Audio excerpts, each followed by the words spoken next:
Welcome to Season 3 of the Knack for Business podcast. Over 250 episodes strong, we're here to ignite your entrepreneurial spirit with fresh insights, networking gems, and creative strategies that elevate your game. Are you ready to discover what your Knack for Business truly is? Today's topic is From Chaos to Clarity, Mastering Marketing Automation for Business Success. Your hosts are Bernie Frasco from Creative Insight and Wayne Pratt from Motivate U8. So what can you expect from the Knack for Business podcast? Well, the aim is to help you find your feet in the business world. Whether you're just starting out or you've been at it for a while, we have something for everyone. In each episode, they dive deep into a particular area of business and explore the ins and outs of that subject. They interview guests that are experts in their field who share their success stories and their experiences. They offer practical tips. Our guest today is Michael Pacitto. In a world where businesses are sprinting forward for its growth, our next task asks a pivotal question. Are we sprinting towards a better world or a brick wall? Meet Michael, a visionary thinker who believes true progress isn't just about going fast, but it's about going somewhere. Michael has made it his mission to transform how businesses plan, build, and expand. He developed a groundbreaking framework that brings accountability to a landscape often marred by chaos and inefficiency. His systems have empowered hundreds of businesses to not only cut costs and work less, but to charge more by delivering real value. Known throughout his industry as the go-to person for scaling, Michael is setting new standards for growth and collaboration. Today, Michael joins us to share his insights on transforming chaos into clarity, turning expertise into scalable processes, and building a future where businesses thrive sustainably. He's also here to challenge the status quo and inspire us to rethink how we approach growth and success. Michael, welcome. And do you have a favorite quote or saying? My favorite quote is, "Hey, nice to see you again." That means I'm in good company. That's perfect. So tell us about your journey into marketing automation. What brought you into this ballpark? Yeah, marketing automation is definitely the thing that everyone on the planet is excited about. It's been really strange because I didn't start, as you said, it's not something I planned to do. Marketing automation requires a lot of details and a lot of writing things down. In high school, I did very little writing. But what's really interesting is that marketing automation is actually something that almost every business owner does, whether they know it or not. And what I discovered is running different businesses like newspapers. I ran a wedding photography, I did business video and web design, and I got into all these different things. If you get curious about why you're doing what you're doing and what actually makes everything work in your business, if you start asking those questions, that's the beginning of going down the rabbit hole into automation. You have to actually understand how things work and what they need doing. How do you get things done in a better way? Because so many people, you think about automation, you think about like robots or like automating things, but automation includes your people. It's more of a way of thinking about how your business is rather than a thing you do. It kind of evolved right out of the gate where you're building your standard operating procedures. That's part of the Yeah. automation too. Part of automating anything, whether it's a factory, a marketing campaign, or even if you're just trying to automate your onboarding or your customer experience, really the first thing is like, what are we trying to do? That's an SOP. Is what are we trying to do and how do we do it? The difference between automation is when you start saying, how do we set how we do things in stone and start using tools as well as people? So an SOP is, how does a person do this? And automation is, how do people and these tools or software do this? I have one question that I'm really interested in. With Bernie, I meet a lot of interesting people. One thing that I find interesting is the difference between knowing about something and doing it. Bernie's introduced me some wizards, and unless you say the incantation of the spell, you turn into a frog. Yes. What is, would you say, the biggest difference between knowing of automation Yes. and doing automation? That's the perfect question that you have to be asking, right? Because with all like AI stuff and automation, this automated email campaign, all these different things, people think with automation, I'm going to get the automation and run it. But what they're missing is how people respond to that automation. If you send out an email blast 50 times a day, to remind them to show up to a meeting, you're not automating, you're just spamming people. Automation is saying, hey, we send out this email. How does the people respond to it? What are the different kind of things what are the different things that go on in their head? And how do we as our business respond to their response, right? So it's like a call answer. So if you go into automating thinking about, I'm going to use a bunch of tools or do a bunch of stuff, you're missing the point. What you really are trying to do is understand what actually works and what actually creates value with the people who use it, whether it's your team or your clients. So yes, that's that first question, right? I noticed in involving a process with another company where we have a product we're selling, there's a side piece that consumable that goes with it. And it's you hit this point, next step is right. Even if it's just a manual process at this stage, automation, you still need the human interface. Yes. It is also recognizing the next logic steps, right? If I hit a yes, do this. If I hit a no, okay. And then you doing a subset of rules of Yeah. programming logic. If yes, no. When you're mapping out the automation flow, does that then become you have to have an overall strategy? And is this where you build a library? Because if you use that module in one space, you might end up replicating it elsewhere. Is that a fair estimation? And how do you manage something like that? It's think about it like a relationship. You might have a wife, you might have a husband, boyfriend, girlfriend, friend, a family member, right? And you're going to have a strategy for how you interact with that person. If you're courting somebody and you want to become married, you're going to have a couple strategies in your head, right? Some strategies are good, some are not so good. No matter what your strategy is, it's not some rigid plan that you set out to do and then follow all the steps, right? There's give and take, there's an adaptation, there's growth that happens. You're not the same person you were at the beginning of the relationship as you are 10 years into that relationship. Things are changing all of the time. And your goals can even change, right? In a relationship, it's a little bit more organic. With automation or a business, and it's all the same thing. It's all about what are we trying to do? What helps those people? What things are getting stuck in the process? Where are people having challenges? Is there miscommunication? Are we not serving the other person? Are we taking too much from that relationship? And writing things down on a map or as mapping something is just about holding you accountable to the results. Because that's where, like, in relationships, that's where all the miscommunication comes down, right? They said this, he said that, she said this, I said this, I meant this. That happens in a business too. When everyone has all this stuff in their head, what they think is happening, when you write it down, it allows everyone who's involved to look at it and contribute and say, yes, that's how things work here. Or no, you're missing something. So Wayne, to your point, you can get some technical wisdom that comes in and says, this is the cool thing, but it only works if they're doing it. It doesn't work in the real world. When you're thinking about marketing automation, think of it like a relationship. It's about bringing accountability, setting goals, and then seeing if the strategy we picked actually does what we think it was supposed to do.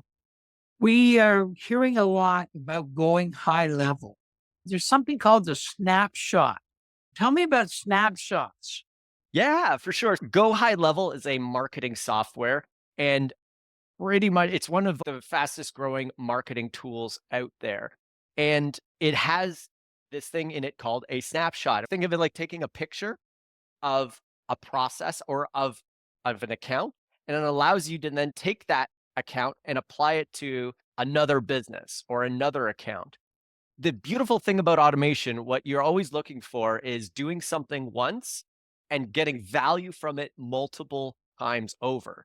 If you're in the business space looking for a marketing tool, a lot of marketing agencies now will build a snapshot of what works. They've tried things out with multiple business owners, and now they know, hey, this generates money for these businesses. Let's take that whole model, that whole automated process we came up with, and replicate it with every single business. That's where all the excitement is. You can build something once and get value from it multiple times. It's cut and paste. And it's not just for marketing or businesses. You could imagine if you're a team with agents, right? Like a brokerage of some sort, you've created a marketing system or a communication system for those agents to interact with their clients. When you're thinking automation, you can say, hey, this will work for everybody. And where it doesn't work, that's a problem that you can now pinpoint, identify, and solve. Why doesn't it work for everybody? Oh, this is why. So high level, it's a little nerdy, but that's what my nerdy world is all about. So when you have the ability to create a snapshot of a portion of the marketing program or the overall space for a client, what are the problems when all of a sudden you got 2 employees, maybe 3 employees? Your website's simple, the interactions are simple, and all of a sudden you go sophisticated. And now you're going to add in maybe 10 more staff, or what? You got a colleague, but it's a separate business. And now you want to do the cookie cutter. What are the issues that you could potentially run into going, here, wear my suit and see what happens? That's what the beautiful thing about my process is, that this process works everywhere.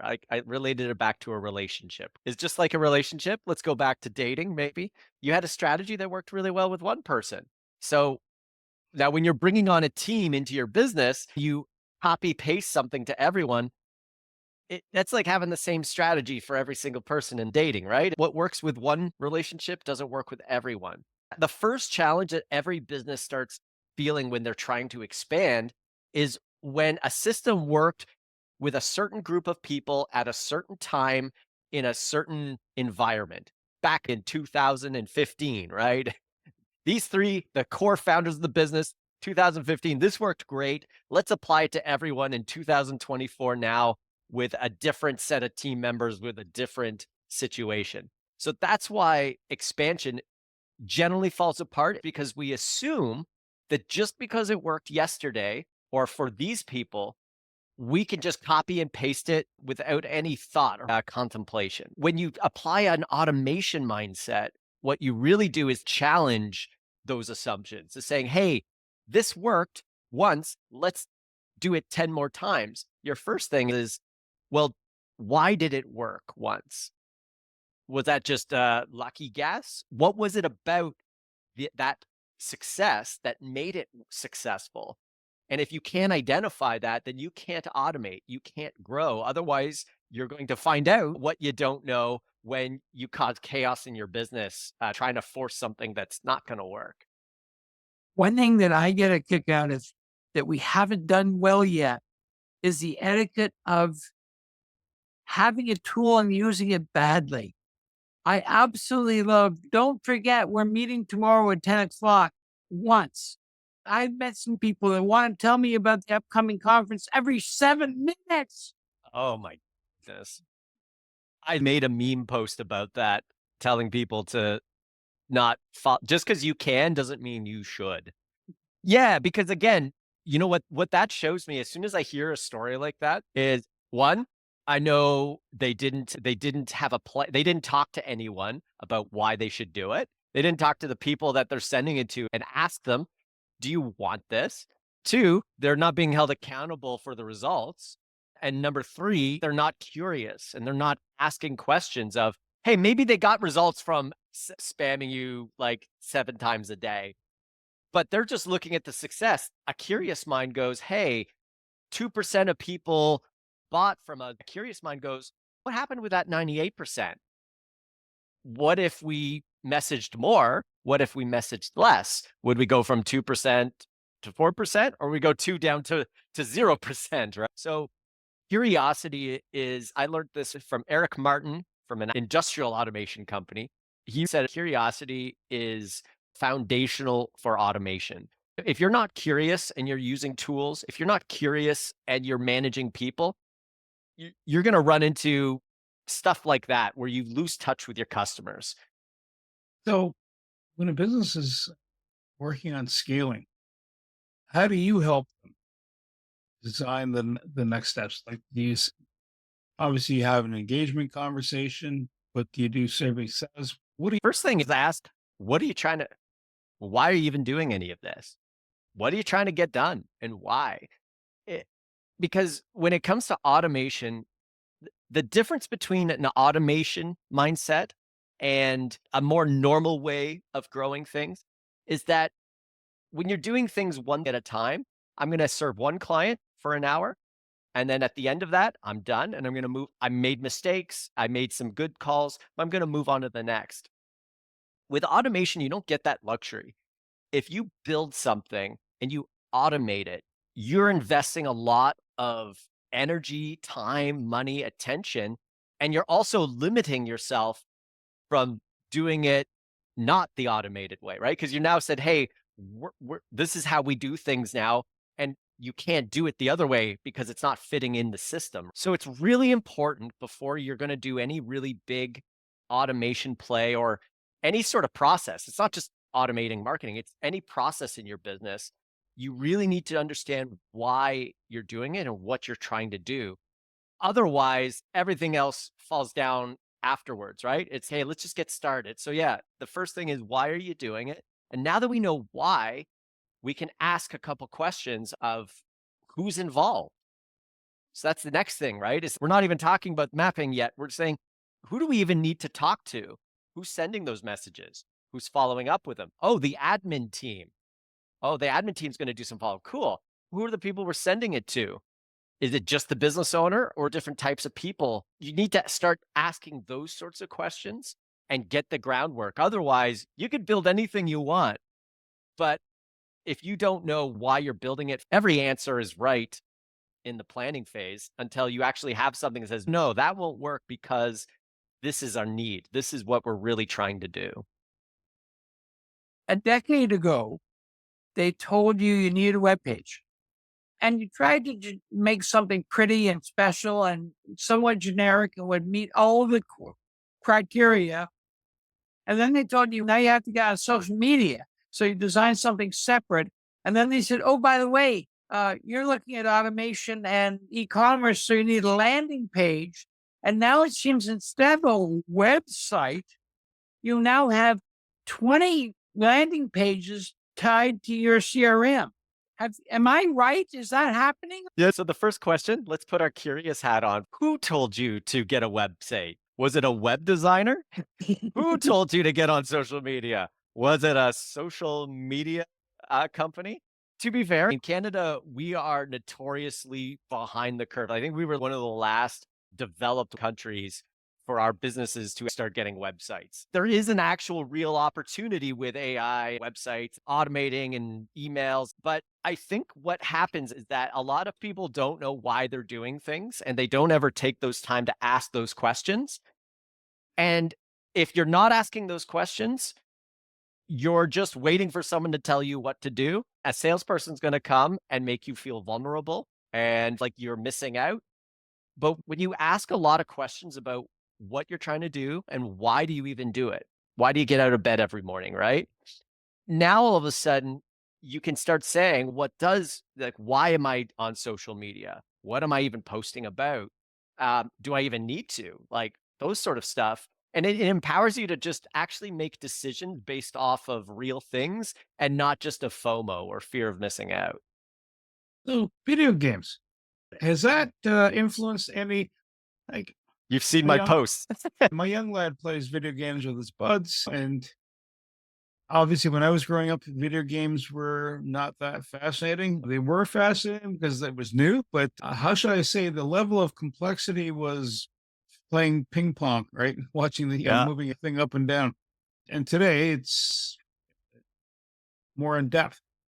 How has video games influenced your understanding of the human behavior, interaction in the business world? I played a lot of video games. But what was interesting about games is they evolved in a very similar way that a lot of businesses are involved. In fact, video game companies today are actually run a lot more like tech companies or software companies than they are like game design and creatives, right? They need both.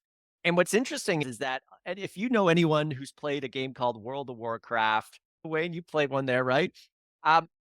If you play those games enough, eventually you're mining gold. You have many different things you could be doing. You could be mining gold, fighting other players, hunting, doing quests, baking, crafting different things. And at some point, These games are all about a grind, lots and lots of time. Eventually, if you're a gamer, you start thinking, how do I do this better?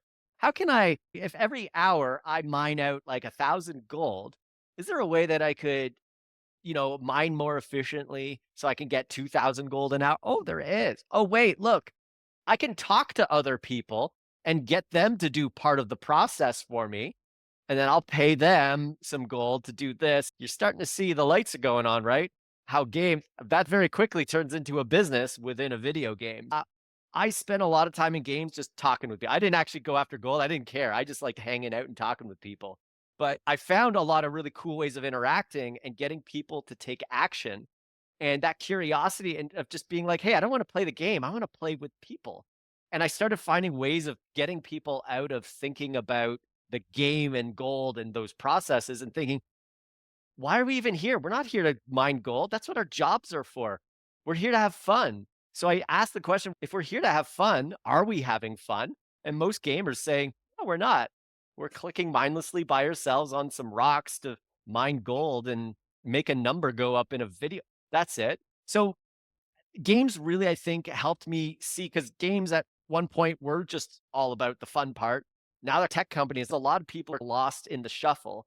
The reason is a lot of people don't ask those questions. So I'm trying to help people be curious, know why you're doing it so you can start having more fun, or in business, start making a little bit more money, right? Do you find that you gamify the process that helps? Oh, of course. I'm super ADHD. And the thing about ADHD people is, while they're really bad at a lot of different things and they'll underperform in a lot more longer tasks, if you create a task with a very short time frame and real rewards, an ADHD person will outperform anyone who doesn't have it because their brain is set up for it. If you gamify the process, Gamifying is really cool because everyone loves the idea of getting more productivity out of people. But you have to say, what am I trying to bring that incentive for? So gamifying things is recognizing what motivates somebody. What are they trying to get out of this? Gamifying is really good at being able to create some motivation for people when start of a process and the goal or the outcome is too far apart. Gamifying things, or like playing in a video game, let's give them some smaller goals. Let's gamify it so that they can have some other motivation when they've burnt out chasing the longer goal that's too far away for them. So gamifying is almost like bringing the goals closer and bringing the time frame down so that people can stay on track. In the podcasting world, they don't call it ADHD anymore. It's neurodiverse. So you got to, if you don't get the jargon, you got to say neurodiverse. It's a Venn diagram, right? Neurodiverse encompasses everything. It's just basically, I'll go on a mini rant here just because it's a big topic for mine.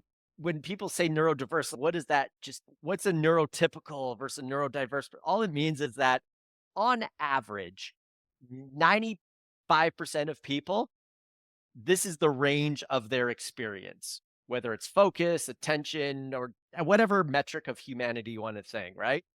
And all a diverse person is somebody saying, hey, that's 95%. We're going to design the world for that 95%. A neurotypical person falls outside of that, where on average, they're at that extreme, right? They don't fall in that spot. And that's okay, right? And that's why, and how far you fall out determines how much drastic action you have to take. But that's all it is. Like ADHD, people get hung up. Is this a crutch? Am I using as an excuse? It's just saying that, hey, if you give me a task that say, hey, Mike, get to this in a week, it's never getting done. But gamifying, bringing it back to automation, says, if you break it down into smaller tasks, I'm going to get it done better than anyone.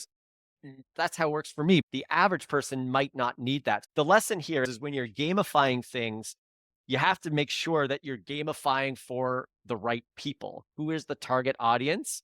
And something that works for some people doesn't work for everyone. So you have to test things, right? Yeah, that's a kind of way to blend them together.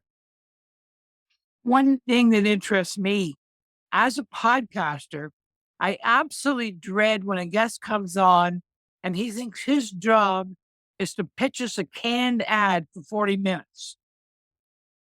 I love it. Could you please tell me why one of our listeners should actually talk to you? Why do they need you? If you're a marketing agency specifically, or you're someone who helps marketing agencies, that's my business. That's what makes me the money target audience. When it comes to podcasting, my main vision that I see for the world is just to bring people a little more curious and to fix all of those things that are holding them back. I like teaching this process and getting it out there because I think a lot of people feel, so who am I trying to meet? I'm just trying to meet everyone because I'm curious. I like solving problems. But if you're on a business side and you're in that marketing space, those are those people I want to meet for business side. But what I really, why I came on this podcast, even though this isn't a marketing podcast, is that everyone, and I've been outside of marketing and inside, everyone feels really alone and overwhelmed with all the stuff we have to do. And they feel like they don't have a lot of control over it. And that's the norm. That's how things are right now. And so what I really want to take is all these lessons that I've learned in a really more tech where I've had to be challenged because like when I say this is how things work, like it either generates money or it doesn't. I want to take all those lessons and get it out to everyone else because if you ask questions, if you ask, why am I doing this? Write it down. Don't just keep it in your head. Share it with people. Allow them to say, this is what I want to do and this is why I'm doing it. You'll start finding that you have a lot more control of making decisions. That's why I want to come on the podcast. If you're helping marketing agencies, and you're in that space, or if you've heard of High Level and you're interested, I'd love to talk to you because I'll get you on that software. Those are the people I'd like to meet on the more business side. Thank you. I think we've already sipped some of the drug, and so we're already leaning into that universe. If you're in that there's not a lot. I don't want to brag, but I don't think there's anyone that does what I do in High Level better. So if you're needing help, Bernie, I'll be happy to help you out. It's the Wild West out there on that. You could do almost anything with it. Yeah. So, automation, and I get it. For scaling, you can only be in one place at a time.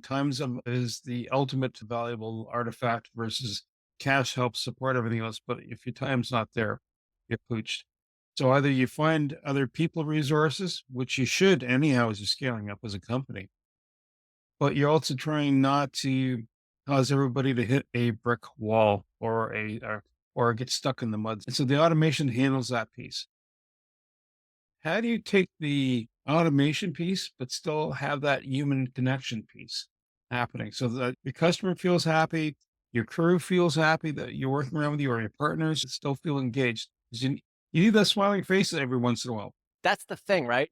What I learned from Eric there and that I'm continuing is that automation is not a tool. Automation is not a software, not a robot, it's not an AI. Automation is a mindset and it's on how to make things better. And if you approach High Level, you can't create a marketing tool or an automated system without the people. Because ultimately that goes back to why.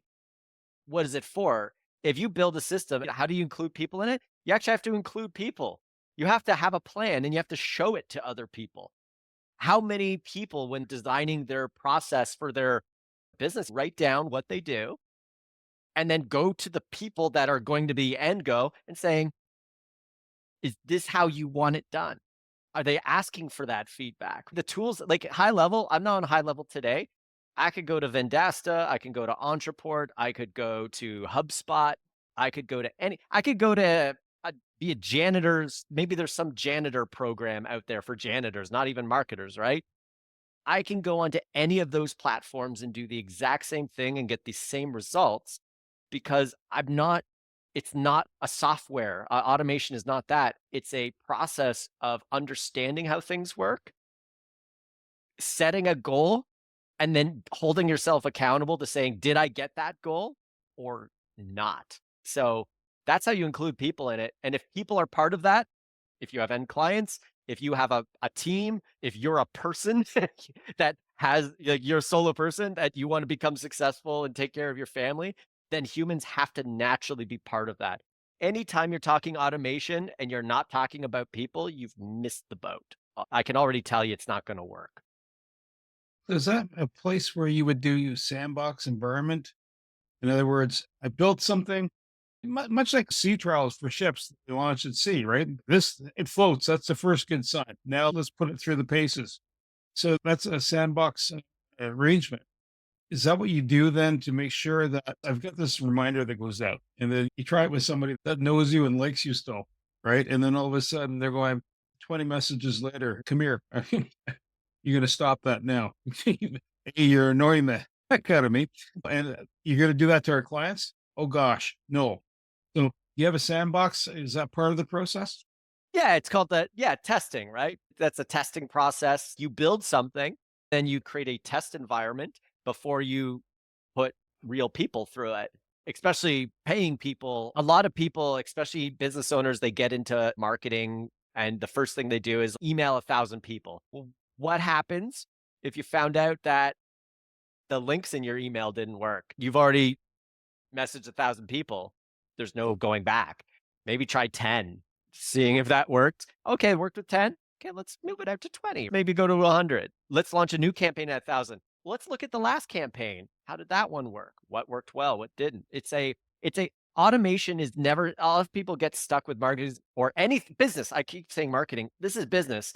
They get something once and then move on to the next. The automation mindset, or just business in general, is a continual process of planning, building, and then reflecting on what you built and getting those lessons. And if you don't build that culture first with yourself and then instill that culture with your team, you're going to get quickly left behind because automation at scale is a thing. And if you're not good at doing it one-on-one, before you get all the tools, if you're not good at doing that process in your own daily life with just yourself and your 5 clients or 10 clients, there's a company out there that is doing that and they can serve 1 million people and give a better experience because they're asking those questions. That's it. That's the other thing with automation is that automating a bad result gets you a lot of bad results. And that's that brick wall you run into. You have to have something that works before you automate. A lot of people think the automation is going to make it work. It doesn't. It just makes your bad decisions break things faster. If you have a system that pisses off a client, all automation does is makes you piss off a lot more people and bring your business to a close even faster. One thing Bernie has a vision for helping almost any business or business owner do, be, and have more. Some of our listeners, even though they own a business, they act and think like technicians, whether electricians, or plumbers, or finished carpenter. Yes. That's me. Okay. That's me. But I'm this Uber technician-y.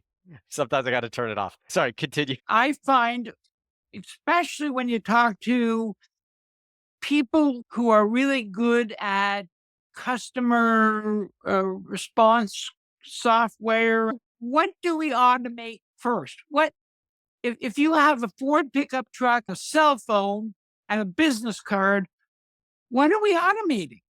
That's a great question. Assuming I'm not going to do all the obvious ones, like obviously planning, asking questions. We've talked a lot about that, but let's be practical. The question is, of the 5,000 things in my business I could automate or focus and ask these questions, which should start?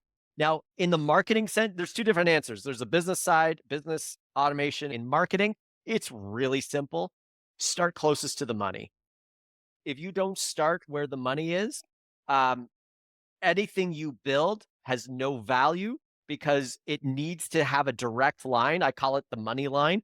You need to have a direct line to that money. Otherwise, the thing you've built doesn't mean anything. If there's a disconnect, you could email 1,000 or 1 million people, but if that email doesn't result in people buying, it's worthless. When you're making a map of your marketing or customer journey, use a whiteboard, a Miro board, or a flow chart, just really simple little square blocks, and then write the steps that happen. Start with, what is the thing I'm selling? So put on your little map, little square, and then write on that square, what is the product that is physically being sold?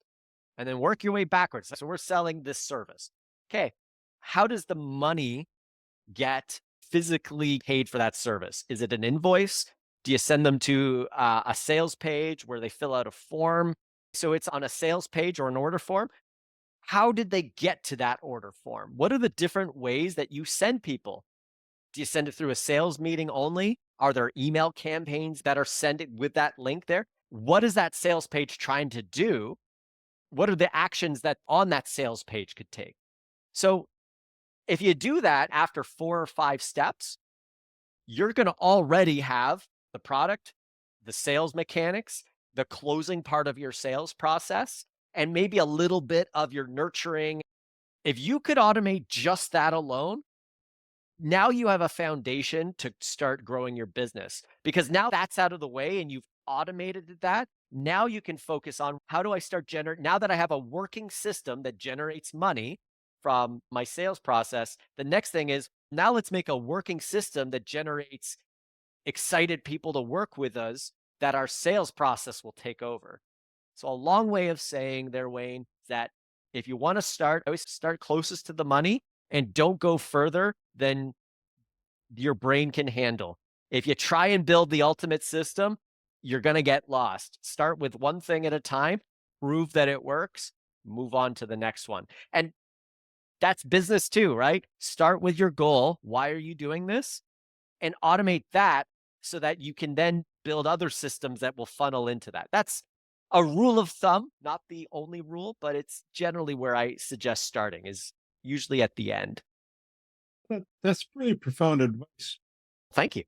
Follow the money, right? And build from that. You have value adds. It's the most real, right? All along a process, you think all along a sales process or any process, right? It's easy to tire kick your way through the process. But at the end of the process is when you say yes or no, right? And if you don't have a yes or no, and it's not very clear what a yes is or what a no is, it's really hard to automate that, because it's not really clear what actions are yeses and what no's. Whereas at the end of a sales process, somebody's saying yes or they're saying no. That's very clear. You can put your programmer mind on, that's yes or no. That's not maybe.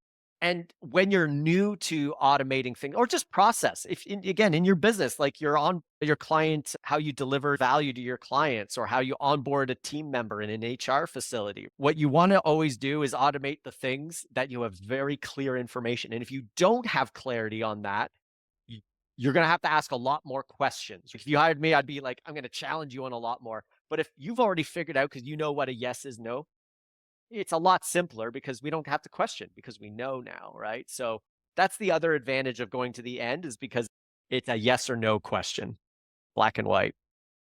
So Michael, if someone wants to connect with you. Yeah, you can follow me on Facebook right now is my main one. If you like the things I share, I do talk a lot about marketing, but I also share a lot of silly business memes and just things I'm thinking about. And I also have my YouTube, which is YouTube/@mpacitto. I'm sure we'll grab some links in there. And that's usually the best. If you like the content, you can follow. If you are in the high level space, you would want to go to managesnapshots.com.